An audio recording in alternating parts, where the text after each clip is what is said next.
sapat na daw ang 64 pesos a day. Philippines! Philippines! Oy, Philippines! I'm gonna be an Olympian.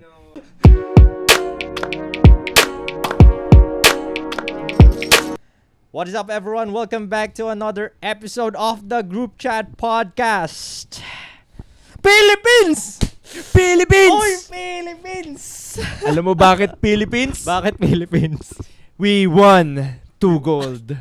We won Philippines! 2 gold medals. Since yun na naman yung panimula ako sa episode na to, simulan na natin. Which is the recent Olympics. Very recent. Actually, by the time that this video or this episode will be released, I think maybe 3 days ago, the Olympics has just ended. And kakarating lang nung mga Olympians from Anyway, Paris. ano ka ba? Philippines. Updated ka ba sa nangyayari sa Olympics? Anong mga sports na napanood mo, pinanood mo, inabangan mo? Yung hindi ako nanood ng mismong mga live events dahil nangyayari sila, it's either mga late na or True. pagod na. Balin pinapanood ko lang yung mga so-called highlights ba. And mga nangyayari sa news, syempre trending yan sa Twitter, trending yan sa Facebook, trending yan sa TikTok, kalat sa social media platforms. Pero try ako mag-post ng mga videos about Olympics na ban pre kasi. Talaga? Grabe yung copyright ng Olympics pre. Copyrighted Oo. yun. Okay. May mga videos ako, nag-post ako video reaction ng girlfriend ko sa pagkapanalo ka ng Oh, talaga? Ban bawal yun? Ban pre naman. Sobrang strict ng ng copyright na. Ano yun? Parang clout bawal yun? Para clout chasing. In-report ko, sabi ko, for reaction only. Wala daw. Wala, hindi pwede. Pero yung nakaka-proud kasi parang historic sa Philippines, I think, ilan na ba yung total gold medals sa Philippines? 3 or 4? Basta mga ganun medals, Kasi sure. nanalo si Heidelin nung last Olympics nung 2020. Yes. Tapos, isa lang ata yun total. Di ko alam baka correct me if I'm wrong, if mali ako, sorry. Pero alam ko it's either 3 to 4 yung total historia ng Philippines. Tapos yung maraming napanalunan ngayon yung Philippines na medals aside from Carlos Yulo. Yeah. May boxing. May silver ba? Pero alam ko mga bronze na. Bronze. Si Nasty ba yun? Si Nasty Girl. Nasty Girl. Boxing.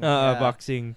Tapos anong sport yung tumatalon ka dun sa sa pole vaulting. Yun ba yun? Yung pero fourth siya si EJ. yung may meme na tumalon siya dun sa ilalim. meron yun. Meron pa isa pre, yung naging ang daming memeable pag-usapan natin to mamaya. Pero natatawa ako speaking of pole vaulting, yung natalo siya dahil sumabit yung dick niya. No! Grabe, isipin mo. Nakakahaba yun. Isipin mo, matatalo ka dahil ang haba ng titi mo. Panalo ka? Meron nga akong nakitang news na parang yung porn industry nag-offer sa kanya ng $250 para lang maging actor siya.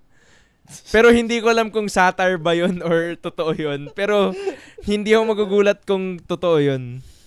Payag ka, magaling ka sa pole vault, pero mahaba titi. Isipin mo pre, natalo ka sa pero nakita ng buong mundo na ang haba ng titi mo. Suffering from success. Di mo alam kung madidisappoint ka Parang, uy pre, natalo sa Olympics dahil sa burat ko. Pero, Drake scared now, bro. No, in-feel niya, shut! Putol ko na ba? Pero since nandito na tayo sa meme, pag-usapan muna natin yung memeable. Memeable is the Turkish dad. The Turkish dad in the... Yung una doon, yung maangas na Korean Yung parang naka-full on attire, full on gear. Maganda pa yung Korean na mukha siyang Korean actress nga Grabe yung swag. Average Korean ever. Tapos, biglang the next day yata, biglang si Turkish guy. Yeah, Turkish dad. Parang, uy pre, free ka mamaya? Parang kailangan namin ng sub sa Olympics sige pre, suotin ko lang yung t-shirt ko. Tapos pumunta lang siya doon, nakasalamin, walang equipment, wala yung pangtakip sa wala yung eyes, special yung special lens for accuracy I just need my gun. Pero yung parang earplugs lang siya, hindi siya yung earmuffs na okay. pang-protect talaga Meron talaga yung pang-protect yung talaga muffs. para Pero not sure nga if pellet airsoft lang ba yun or totoong baril talaga yun? Like I'm yung not sure. kasi nang pinanood ko yun, parang walang Ang liit recoil lang eh. nung ano nila, no? Oo. Yung target practice talaga nila. Sobrang liit. lang. Pag sa TV ka, alam mo, ang laki. Pero nung pinakita siya parang in actual na hinahawakan na, parang wala pa siyang lapad ng kamay. Sobrang So, international insane memes ng pinag-uusapan natin. insane. Si Turkish guy. Tsaka si Korean girl. Para basta nakakatawa rin. Yung isa pa yung rifle, yung nakaganon siya. Nakakatawa yan eh. Grabe, para siyang Jojo character, pre. Grabe yung arch ng back mo. Oo.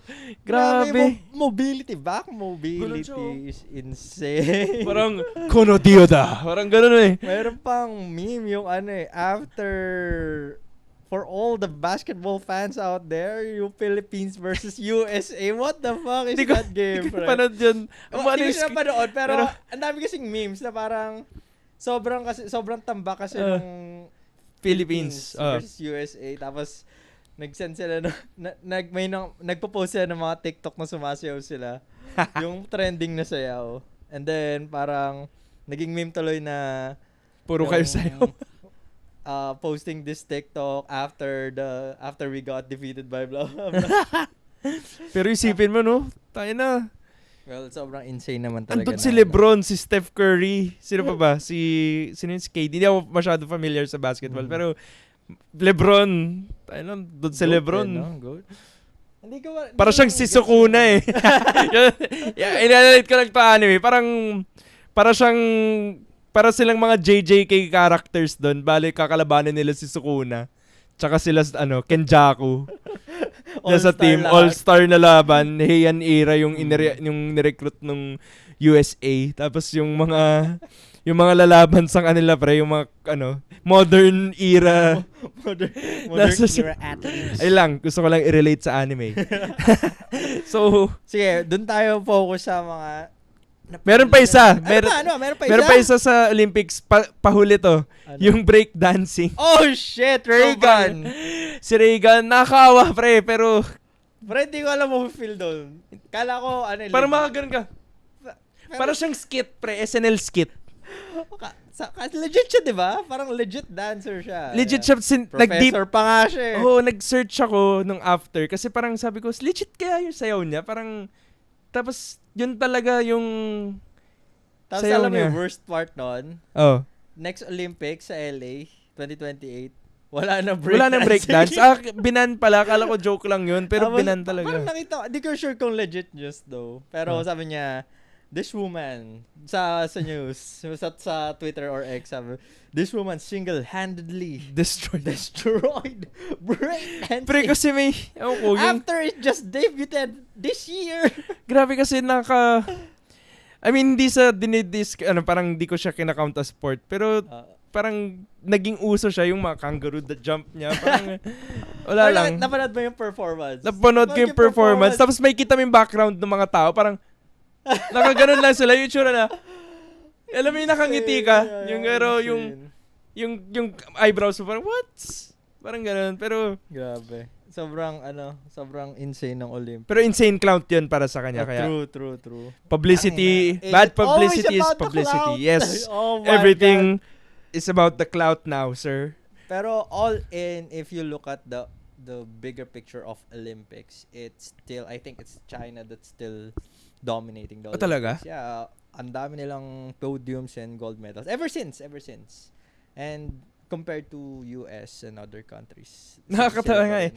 May napanood akong TikTok na parang siya, content creator lang ata siya, na nakita niya yung perks ng pagiging gold medalist dito sa Pilipinas. Tapos yung na-receive lang daw nila sa US pag Olympic kung nagnalo ka ng gold medal is parang cash money lang. Parang yun na yun, that's it from the government. Pero dito parang mareregard ka as hero, as magkakaroon ka ng condo unit. Lifetime. Yung pag-usapan natin yun. Let's go to yun. Carlos Yulo winning 2 gold medals, which he won sa floor exercises. And yung isa? And then sa vault. Yun ba vault po? Iba to sa pole vault. Yung vault. Vault is parang, yung tatalon ka sa parang... Tapos umiikot-ikot siya, diba? Yun yung... Yun yung mushroom eh. Iba pa Ay, yan. iba pa yun. Okay. Nakalimutan ko tawag dun eh. Okay. Pero yun yung tatakbo ka, tapos may parang barricade, then you're gonna jump, you're gonna do your twist. Okay. Dapat yung perfect yung landing, ganun. Okay. Yung, di ba, danal si Carlos Yulo, tapos Sa floor, parang, grabe yung hype ng Pinas. Oo. Pero, I think, looking at all the winnings of Yulo, on how, like, he won, he really deserved it, though. Oo, Really sobrang deserve it. deserve. And, parang yung pag consider ng mga tao na parang, uy, pag naging Olympian ka pala, ganito, ganyan. Parang gusto ko na rin mag-Olympian eh. Pero, they didn't look at the downside of it. Like, the hardship of Carlos Yulo before that. Like, I think they were really no support from his past years. Oo, And pre. parang kasing pag sa Pinas, pag wala kang napapanalong medalya, wala kang makukuha suporta eh. Ito, I think controversial na talaga to pagdating sa Philippines.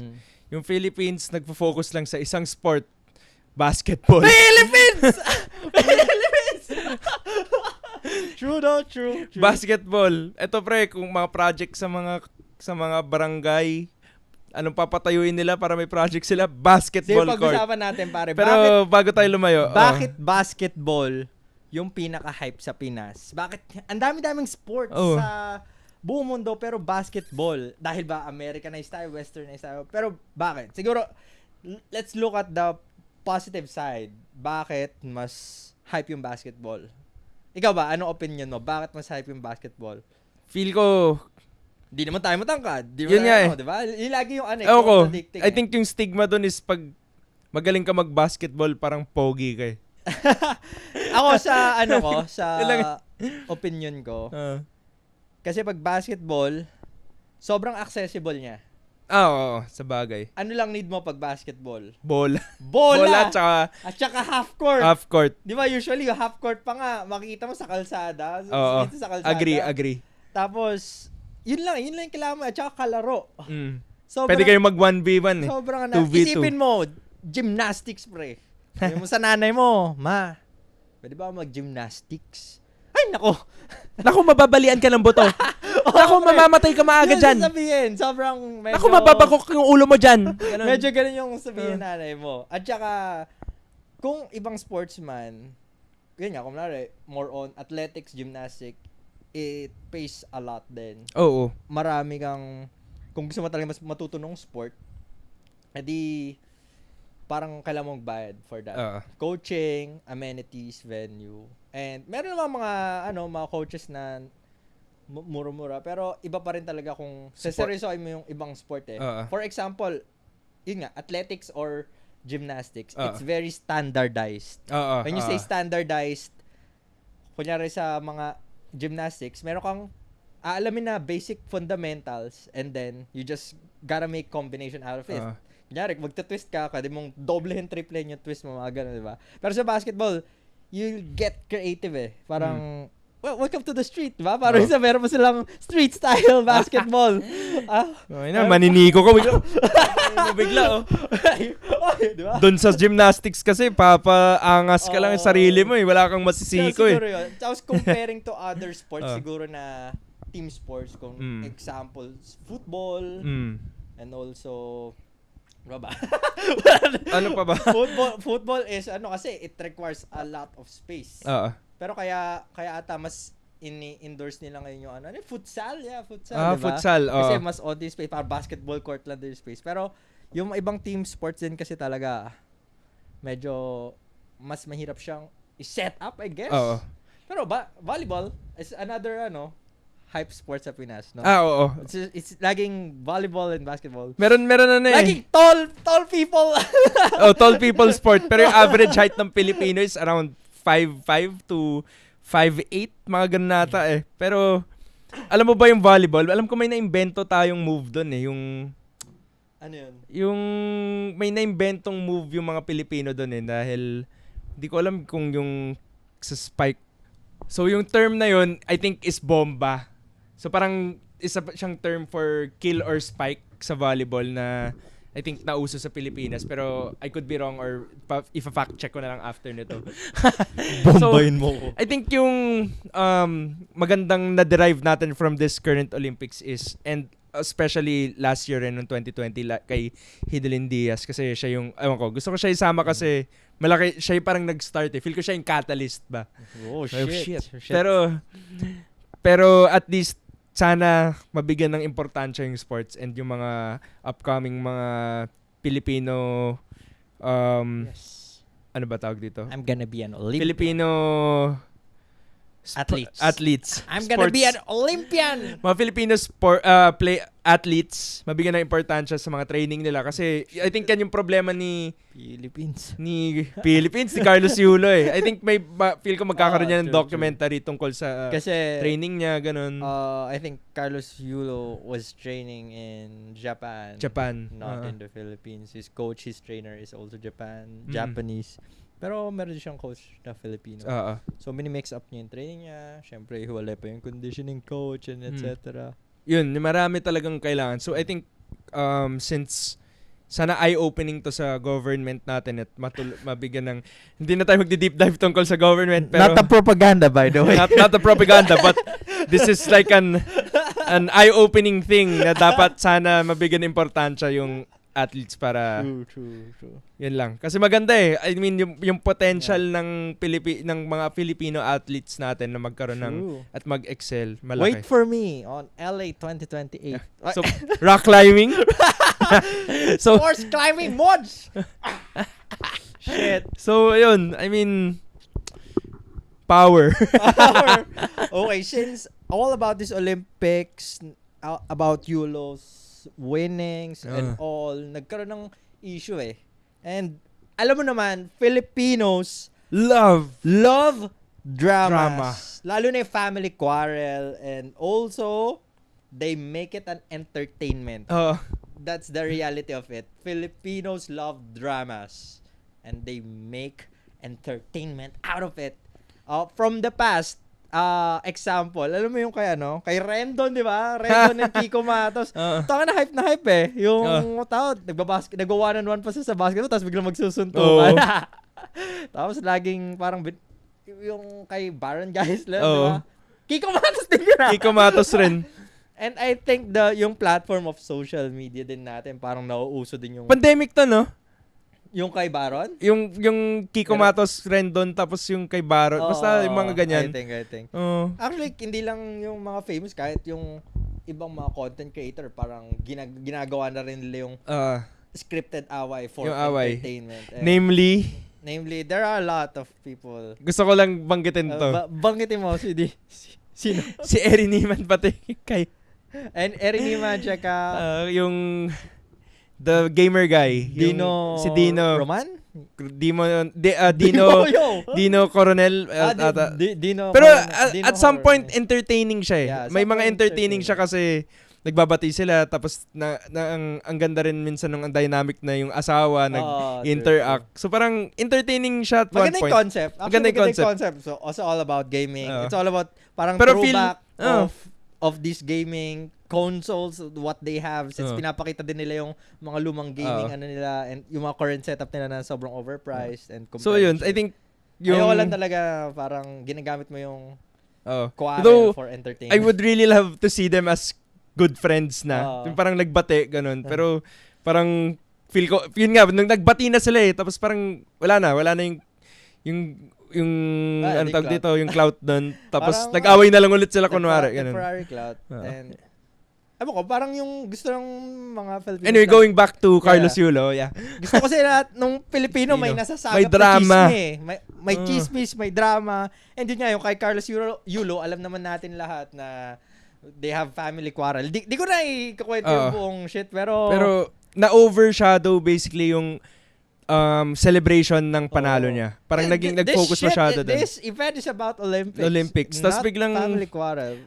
So parang medyo bakit? Kawawa. Actually, nagko-continue pa rin siya hanggang ngayon eh. Nakikita pa rin ng mga news eh. Nakakatawa lang eh kasi yung drama kasi medyo sided talaga siya kay Carlos Yulo pero syempre may mga tao na kumakampi Oh God. sa mom side, tapos ayun, Sabihin nila, nanay- utang na loob! nanay mo pa rin yan. Nanay mo, Pero utang na nakakatawa yung gusto ko lang ilagay, nakakatawa yung nanay kasi nag-issue siya ng public press conference, tapos sasabihin niya dun sa public press conference na gusto niya i-handle privately yung family matter.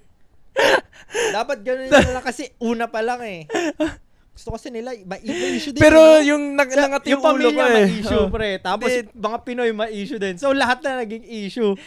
Tapos wala lang, sobrang unbothered king ni Carlos Yulo. Parang nag-issue na lang siya ng isang long-ass TikTok video na explaining yung situation eh. Oh. And maganda yung, I think masyado siyang maraming sinabi, pero maganda yung sinabi niya na parang kalimutan na lang daw yung mga problema. Anyway, mag-move on na lang daw.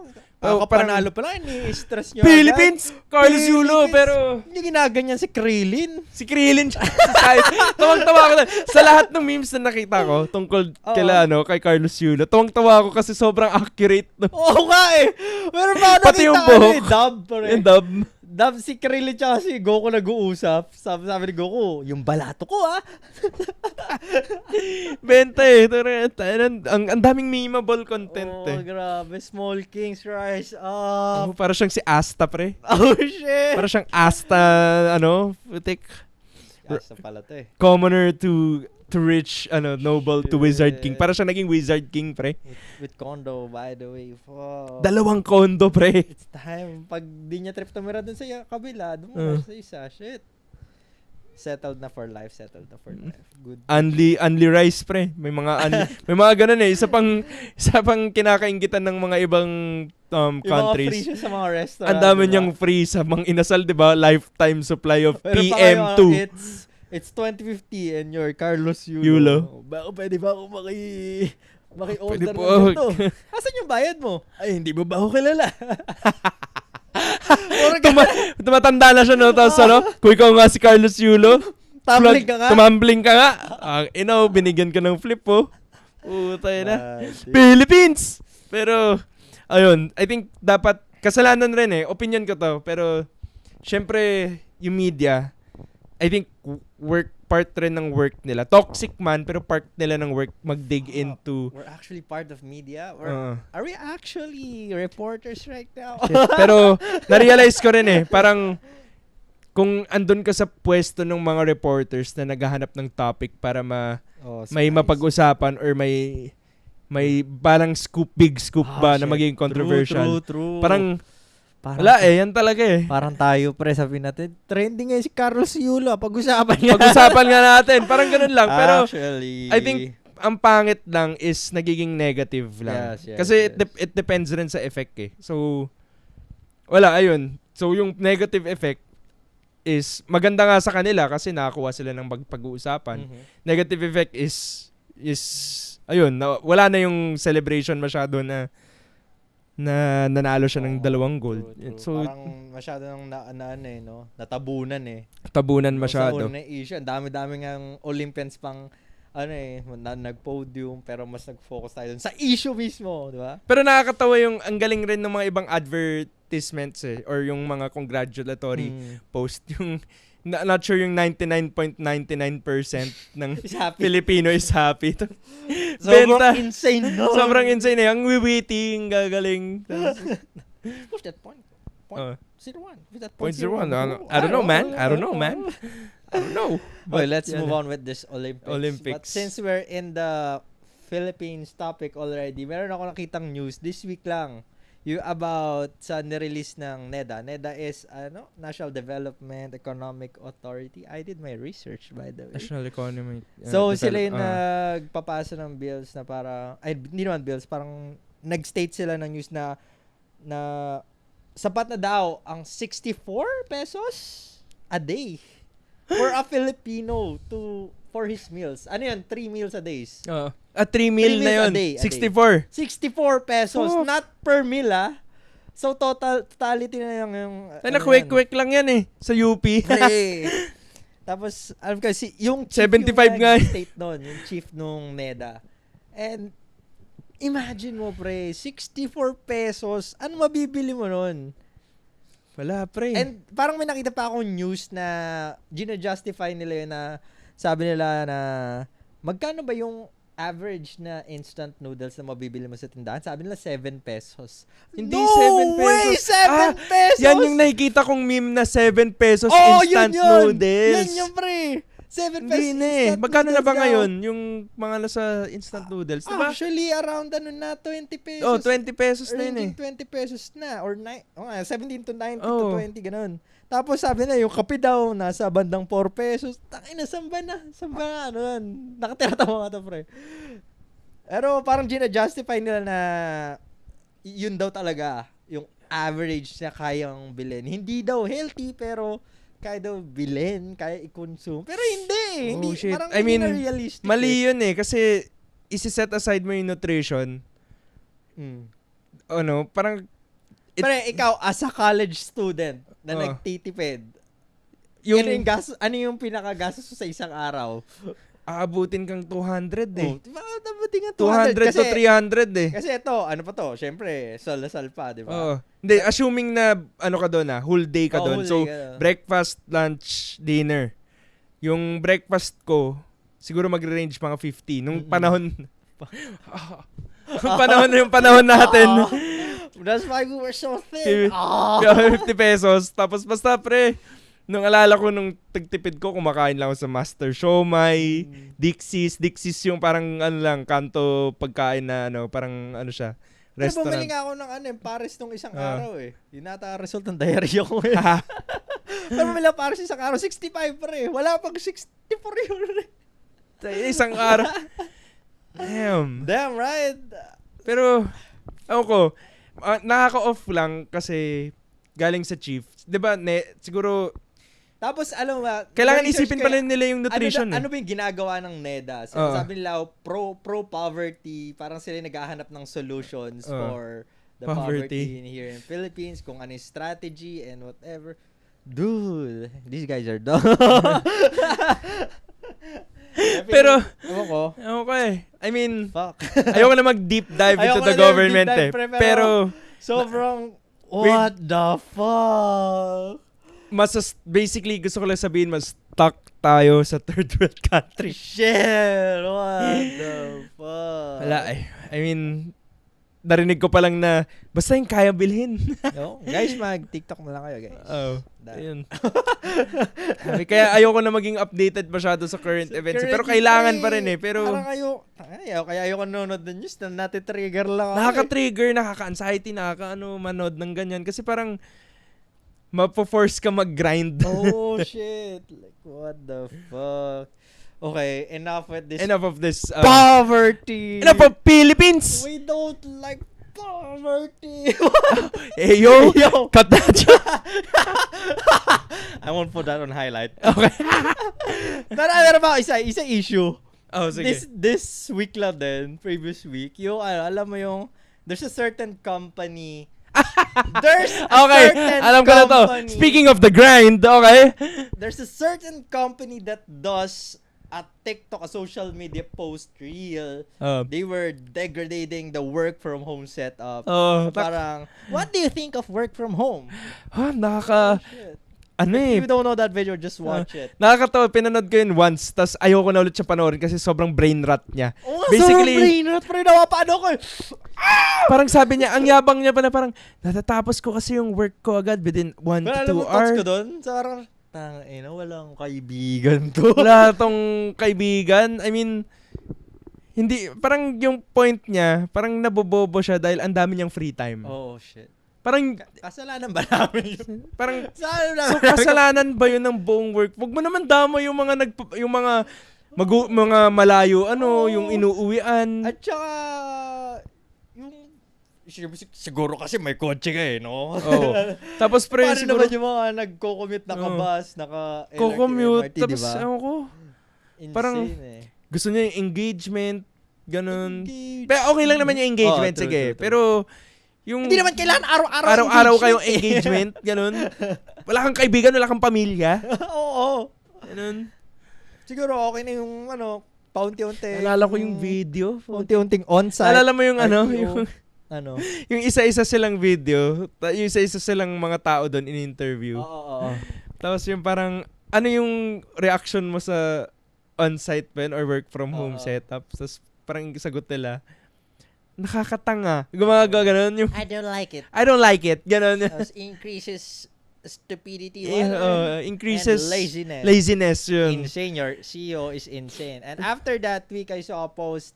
May nakita akong post na Nimbix is... oops. Oops. Bleep. Believe that part. Hiring. That company is hiring For another marketing. marketing head.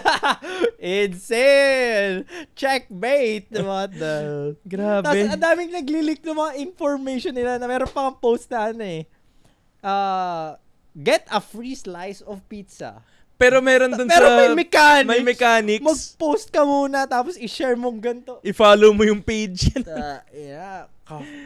Papa-pizza ka na lang. Gusto mo pa may kapalit. Insane. Pero babalik ako dun sa, bad publicity is still publicity. So parang, True. ang pangit nga lang ng naging image ng pero nakuha siguro nila yung clout. Bad. Pero it's bad clout, bro. Isipin, walang mag-a-apply sa company nila. I think, Ang hilig ng Pilipinas sa bad clout no? I mean, Actually, for entertainment ka, ako ayoko ng bad clout. Pero kung may sense, sabi ko okay lang. I mean, kung yung gusto mong panindigan is nagme-make sense, I mean, morally, or at a consensus ng mga tao, I mean, sige, panindigan mo, pero yung i-represent mo yung karamihan ng mga tao na ayaw yung work from home. Wag mo kami damay doon. Damay mo kami. Pag work from home, may work-life balance kami dito. Oo. Thank you sa company. Thank you. Thank you for work-life balance. Okay, enough of this. Real world shit. Real world bullshit. This is why I don't like talking about real world bullshit. It's so stressful. But you know what I love? What? Anime! Anime! Wow. Anime! There's so much anime that is currently showing, and also ending. Okay, so I don't know what's that anime.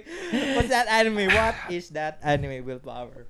one anime na nag-end, well, hindi na tayo magdi-deep dive dito, is nag-end na yung manga niya, My Hero Academia. Deku, salute. He was a hero. Just put my fries in the bag, bro. He became Iron Man. He actually became Iron Man. He relies on support items, pero whatever.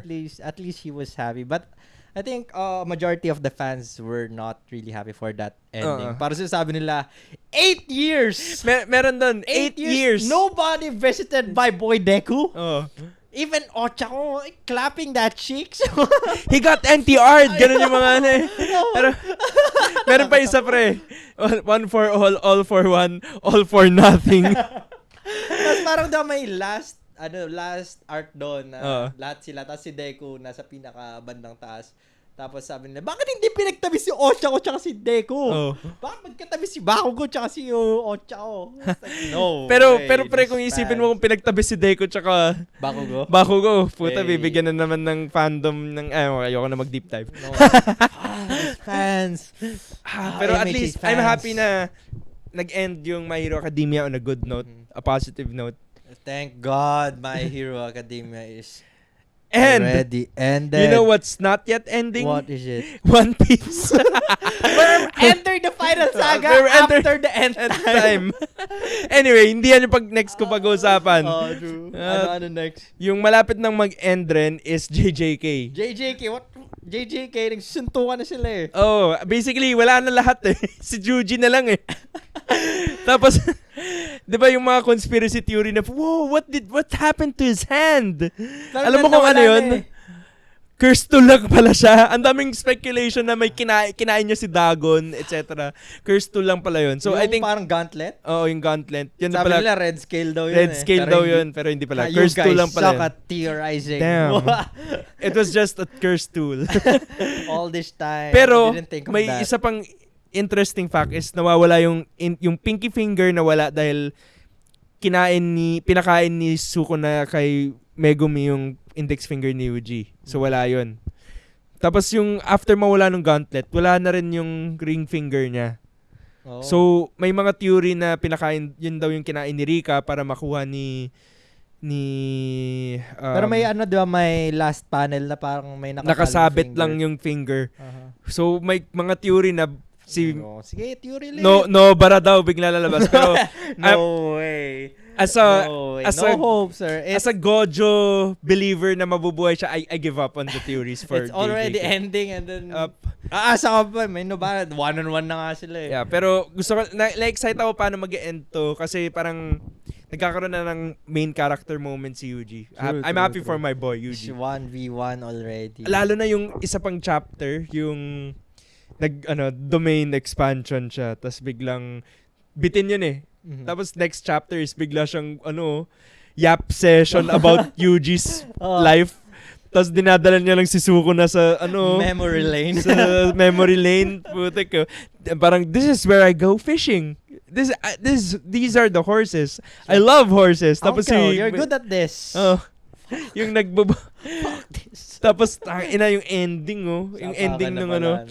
parang na-realize ni Sukuna na parang, why are you making me do this? Are you saying that you're pitying me? Tapos si Yuji doon, I'm just giving you one last time so you could I could spare you ganun or He's parang actually the goat. he's actually the goat. now. Tapos yung fallen angel pose. So parang sana tuloy-tuloy yung hype. Sana maganda yung ending, yung conclusion ng Sukuna battle and yung plot mag-make sense. Kasi parang kasi ang dami puro bakbakan na lang eh. Ang dami ng openings na nangyari. Opening sa ang daming plot so points. Kailangan mong isarado yun bago whatever. Bago mag-end. Masyado madaming plot points. Parang andun na lang ako. Gusto ko lang makita matalo si Suko na parang okay, masaya na ako. Wala na akong pakialam sa plot. Pero gusto ko ng magandang conclusion sana. And mag-make sense yung plot point. Yun lang yung hope ko sa ending. Real. Anyway, yun yung mga malapit na mag-end. Ito yung mga upcoming. Upcoming! So, feel ko ito yung mga papalit sa mga nag-end na gen except for One Piece kasi One Piece na yung parang grandfather ngayon ng shonen. Great grandfather na ngayon yung I think in my opinion yung Dragon Ball. Great grandfather yung Dragon Ball. Grandfather so, yung yung dating Big 3 and then the new Big 3. Tapos may bago na ngayon. Ano yung isa sa mga hype show? Dan. Napag-usapan na natin to sa previous a lot pod. of times. Yes, kasi and you're still not reading it. And I'm still not reading it. I'm waiting for the anime, by the way. Okay lang kasi parang hype yung anime yung studio anime studio na mag-handle nun basically. Animation studio na mag-handle nun. Nakalimutan ko pero I think it's Bones, not sure. Pero maganda. And the opening is fire. Oh, trending na agad siya. Hindi mo siya nire-release. Trending na agad siya. It was the one that sang for Mashal. Oh, the opening was sang by Creepy Nuts. Actually, fan ako ng Creepy Nuts ever since nung Call of the Night. Talaga? Sila yung Call of the Night. Since Call of the Night kasi sobrang banger din ng Call of the Night eh. Sadly, hindi masyado naging hype yung Call of the Night. Pero yung Call of the Night ba yung Lolly Vampire? Lolly Vampire! Ayun na, pag-usapan rin natin yun. Yes! Lolly Vampire is insane. Pero yun, magandang feel kong newest gen anime yung Dan. And then the new gen anime is really having a different kind of MCs, right? Oo nga eh. Isa pa pala is Kaiju number 8. Ito, comparing the main characters or the protagonists from the old generation versus the new generation main characters, it's really different. Mas malalim. Oo. For si Boruto. Example, si Boruto. Even though I don't edgy. watch Boruto. He's edgy. Pero maangas ngayon yung blue, yung True Blue Vortex ba yun or Blue? Basta yun, yung basically yung what the hell? Yung parang Boruto Shippuden basically. Si Deku. Aminin natin, mas may depth si Deku as a protagonist. Sino pa ba? Si Asta, okay lang. Asta, okay lang. Medyo in the middle siya eh. Parang si Denji, pre. Protagonist siya. Si Denji. Mas may depth pa siya. Yung kakaiba siya, unique siya pero medyo trashy siya, medyo may may sense of heroism. Si Denji is very malibog. human. Yeah, Siya yung very- pinaka-human sa lahat. Very real. Close to a real person kasi True. hindi siya yung typical shonen na parang sobrang one-dimensional na parang Mhm. si stick lang sa goals. Si Mob. Si Mob. Maganda yung yung Gusto ko si Mob, development ni Mob. Siya yung strongest sa psychic abilities niya pero gusto niyang i-improve yung paano siya Grabe yung interact depth na and rin personality talaga. niya. Nung personality, attitude ng mga main characters. Ito ba sa Dandadan? Ano yung nagbabasa ka ba recently ng Dandadan? Nag-stop ako after ilang chapter kasi binasa ko siya nung kakalabas siya pa lang. So, I-explain mo nga ano yung qualities ng protagonist ng Dandadan. may ano siya sobrang halo niya Kasi ang genre ata ng Dandadan is halo ng sci-fi horror kasi mix siya ng may extraterrestrial, basically aliens, and may mga ghosts rin. What makes Dandadan very unique or makes it worth watching? I think meron yung manga Ay, parang ano yung napansin ko. magpapahook sa'yo? Maganda yung art. The art. Pero may mga fan service doon sa mga girls. Mapapahook kayo kasi grabe yung fan service kasi bigla na lang nahubaran bigla yung mga tao doon. Anyway, pero yung plot is very deep. Yung plots, may mga plot points doon na deep. Yung mga backstories deep. Hindi lang ako sobrang updated pero meron doon na tungkol yung mom niya parang nag-suicide dahil nakinidnap yung anak niya tapos naging ghost siya na hinahunt niya yung mga tao. Basta basically may ganun. May deep stuff. Can you blur the S word? We're gonna get banned. Yeah, oh shit. Oh shit. Can't Anyway, have the S word here? ano yung safe word for Unalive? Unalived. Anyway, yun. So, yung nakakatuwa sa dalawang protagonist, pero mag-expand yung cast siguro sa first season. Maganda yun para sila nagko-collect ng mga characters. Oh Tas shit. lumalaki silang parang group. Pero yung magpo-focus yung story sa dalawang character. Nakalimutan ko na yung names. Pero yung girl, naniniwala siya sa ghost, pero nagkaroon siya ng psychic powers sa aliens. Tapos si Guy, yung isang protagonist, naniniwala siya sa extraterrestrial aliens pero nakakuha siya ng power sa ghost. Oh. Parang ganun yung Meron siyang maangas na part, meron siyang mga weird na part. Parang halo siya of weird and may unique yung art. interesting sa Dandadan, alam ko yung author nito is apprentice ni Fujimoto. Fujimoto ang alam ko yan rin Kasi Fujimoto's the goat. Fujimoto or ni Gege, not sure. Kasi si Fujimoto, apprentice niya yung gawa ng JJK ba? tawag dito, ng Spy Family. Spy Family, Tapos itong Dandadan. Tsaka may isa pa. May isa pa Yung Hell's Paradise. Hell's Paradise. So yun yung mga naging apprentice. May interesting rin doon kasi yung sa guy, yung plot point ng guy, I think spoiler na to, pero parang yung ghost na nag-possess sa kanya, tinago yung balls niya. No way. He doesn't have balls anymore. Bro doesn't have balls. So yun yung nakakatawa So parang sad. isa yung plot point. Zero cum. Bro can't impregnate. No. Bro is rude. Pero maganda yung yung art nun. Sana ma-justify nung animation Mukha studio. naman maganda. Nung mga clips. Hindi wala akong napanood na clips sa trailer. Kaya Maganda actually. Papanoorin. Bumili ako ng tickets sa showing niya sa September 8. Mauna ka August 31 ka, di ba? August 30 or basically end of month. Speaking of art style, there's a remake for One Piece that will be animated by Wit Studio, which is also incoming. I don't know if it's this year or next year. Grabe! New gen pa rin yung new gen pa rin yung One Piece! Kala nyo ba old generation ay hindi? So, bakit nga ba i-release na yung bago? Kasi parang gusto ng bagong... Ang complaint kasi lagi sa One Piece, masyadong mahaba, ang bagal ng pacing. So, I guess this is the opportunity for them to shorten it, compact it, wherein they will still tell the story. No fillers though. Mm-hmm. Pero, for me, may tanong ako, pre. Ano?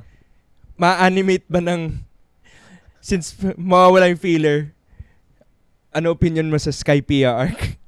Hindi filler na Skypiea arc ka! I agree. Sobrang mahaba intense. Skypiea arc. Pero... My favorite character is Nolan, by the way. Yo! He's the GOAT. He's the GOAT. He can be the Pirate King. I believe.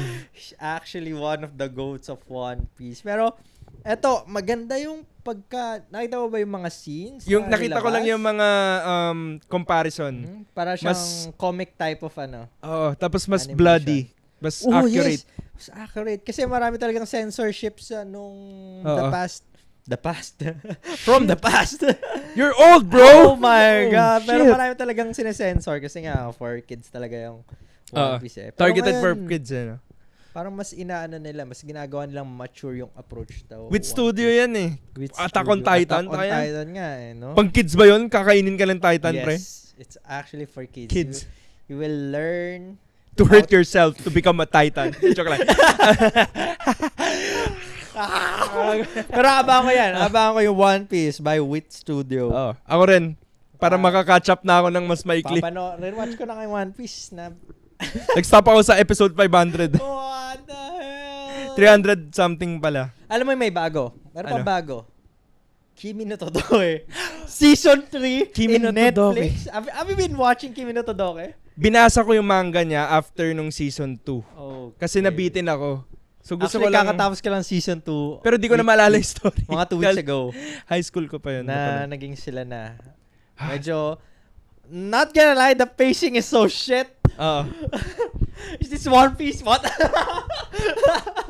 Pero ang bagal ang pacing na maboard ako. Puro sila pa bebe May kasi. time nga na ginawa ko 1.5. Tapos parang hindi pa rin mabilis yung salita nila. Parang normal na tao na so okay, ilalagay ko sa 1.5. Kasi okay, normal pa din yung parang normal pa rin yung speed ng salita o normal pa rin yung ginagawa na. So okay lang naka 1.5 speed siya. And ako kasi mahilig ako sa rom-com So feeling ko kasi sobrang classic ng Kimi no Todoke. Kaya isa yan sa mga, I think mga unang umusong rom-com. Kaya ganun yung approach nila sa rom-com na sobrang bagal. Tapos pa-bebe dito. Mag-usap na lang kayo! Oo. Ayun. Para kasi may issue lang. Lagi sila nagkaka-issue kasi ayaw nila mag-usap ng maayos. Maayos. Lagi na lang may intervention ng mga kaibigan. Oo nga, kasi hayakon. Sawa. Parang ang pinaka-main problem nila, Communication. miscommunication. Tapos, hindi niya masabi na I love you. Itong si Kazihaya, hindi niya masabi na I love you too.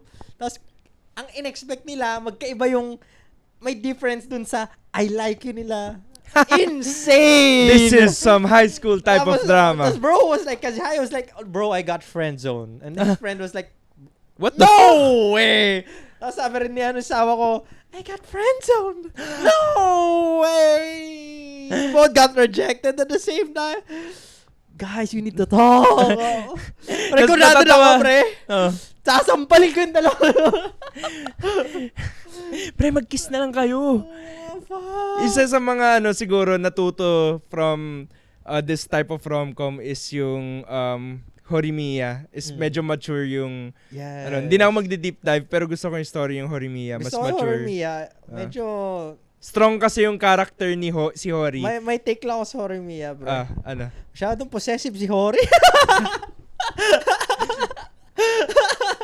Pero nung high school, maraming ganyan. True. Kaya, Go-grow ka din, Hori. accurate depiction. Possessive Pero may gusto pa akong isa. Ano? Pag-usapan na rom-com anime na may update recently. Yo. Kumpara sa isang shonen anime na natalo yung Gojo.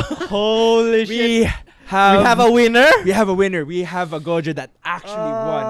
It's the Gojo from Dress Up Darling. Yes, let's talk about my Dress Up Darling. Gojo finally won. What?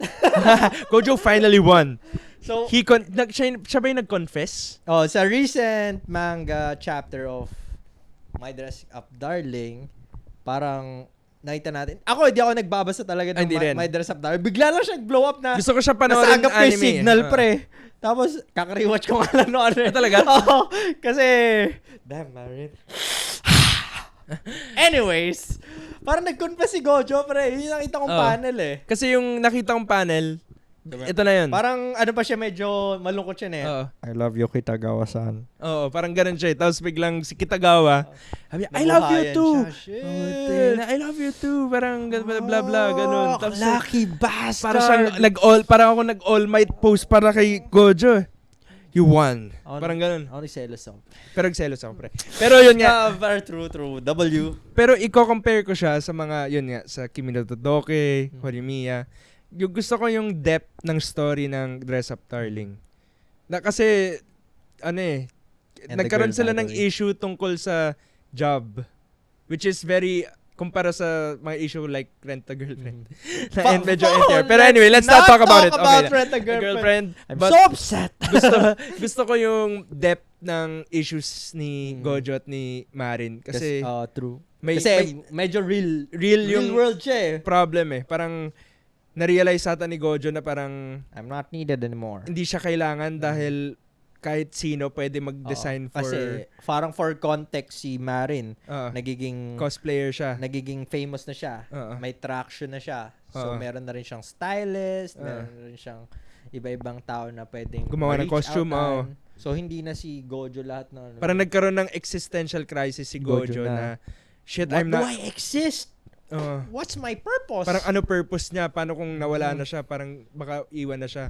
What's So, your parang- purpose, Gojo? I think nagkaroon siya ng ibabalik na lang ata daw siya sa doll making And my boy gets so parang doon siya nagkaroon ng got crisis. reality Pero check. hindi siya mababaw kasi I think True siya, true medyo to true to life siya eh. I mean, may mga instances na magkakaroon talaga ng conflict dahil sa mga work, culture, ganun, or yung mga bang problem. So, I love Dress Up Darling. Gusto Darling. mga ganong rom-com, pre, yung parang magkakaproblema sila. Pero ayoko NTR. Ayoko yung may ibang, ayoko third party. Gusto ko yung mga ganong problema, pre, sa mga rom-com na Kasi, pinapanood ko. ano siya eh, medyo mind-opening rin siya eh, na parang, okay, ganito yung issues nila. So, parang, okay, applicable pala to sa real life. Parang, ganito Also nila reminds i-use me of Rascal Does Not Dream of Bunny Girl. Parang yung problems nila on the couple side na parang yung work din ni ano pangalan ni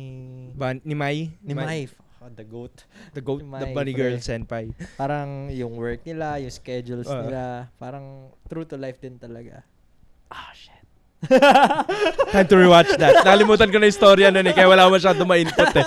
Pero isa yun sa mga best eh. Horimiya, Bunny Senpai, Dress Up Darling is my top 1. Re-rewatch ko nga rin yun dahil ni-rewatch ko. And Domestic Kanojo. Domestic Kanojo is the I can't say if it's real. I can't say if it's true to life. But it's But it went to the point that But the opening is fire. The opening went to college. They went to work. That shit. On fire. It's literally a trash fire. Pero I think I'm happy for my boy Gojo. Yes. Finally You won. finally won. So yun, I think that ends That our ends our podcast. We are happy even with that back-to-back problems in the Philippines. Let's stop that. Even with that back-to-back problems in the Philippines. Fuck Damn. that. Let's just talk about anime. Philippines is problematic, but anime is the goat. That's why we're doing podcast for anime. Are we gonna get cancelled because we said that? I don't know. No, we're not. No, we're not. Yeah. Nobody knows. If we get us. cancelled, that means we got publicity. Oh, there's no such thing as bad publicity. Bad publicity is still publicity. Yes, sir. But we won't do cancelable shit unless you request it. Joke lang. Anyway. Okay. So, that's all. That's all. Bye.